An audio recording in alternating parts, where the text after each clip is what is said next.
You take the power, any power that you had in your life, and instead of placing it where it should be, you give all of your power to a past, to a wound, to someone who victimized you or who hurt you. You give your power to the wrong place. So maybe this morning you've been wrestling with some heart junk that's not been very fun. Maybe not this morning. Maybe for a long time you've been holding on to some wound or some hurt in your past. And it's causing bitterness to hit the replay button in your heart over and over and over again. This morning, it's time to take the power back, but not keep it. You see, you're not going to get very far if you keep the power yourself.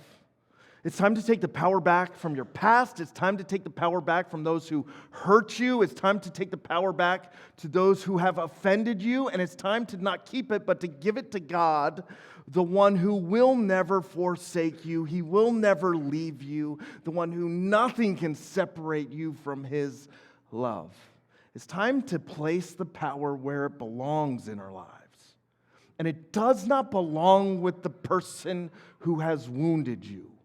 It does not belong with that one part of your story where you suffered greatly because you were offended or hurt by someone. And I know that's heavy because I know some of you have suffered some pretty deep, scarring wounds in your past.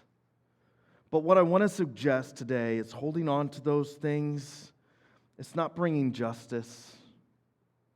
It's not paying back the other person.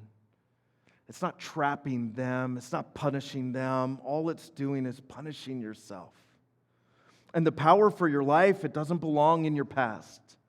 And it most certainly does not belong in those who hurt you. It doesn't even belong in your hands. The power in your life, well, it belongs in God's hands. There's some symptoms when you're holding on to a grudge or you're taking a stance of an unforgiving heart.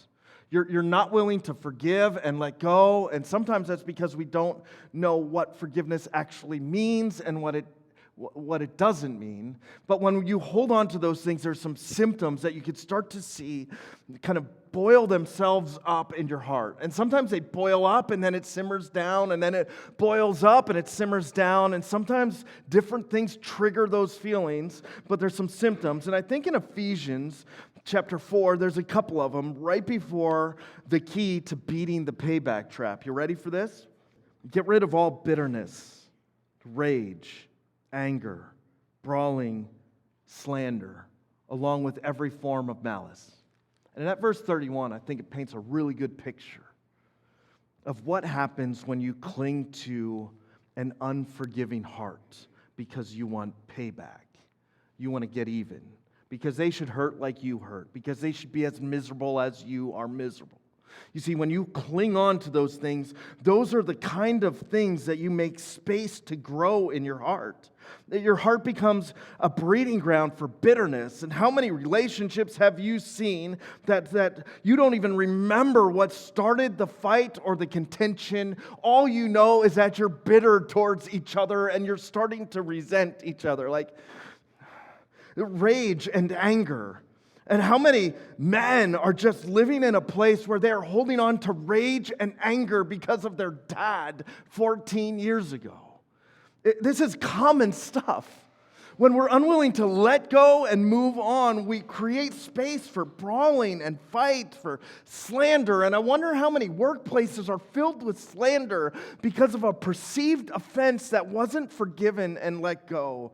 You see, every kind of malice, every kind of bitterness and anger can take root in your heart when you are unwilling to let go, when you are seeking payback and you won't forgive.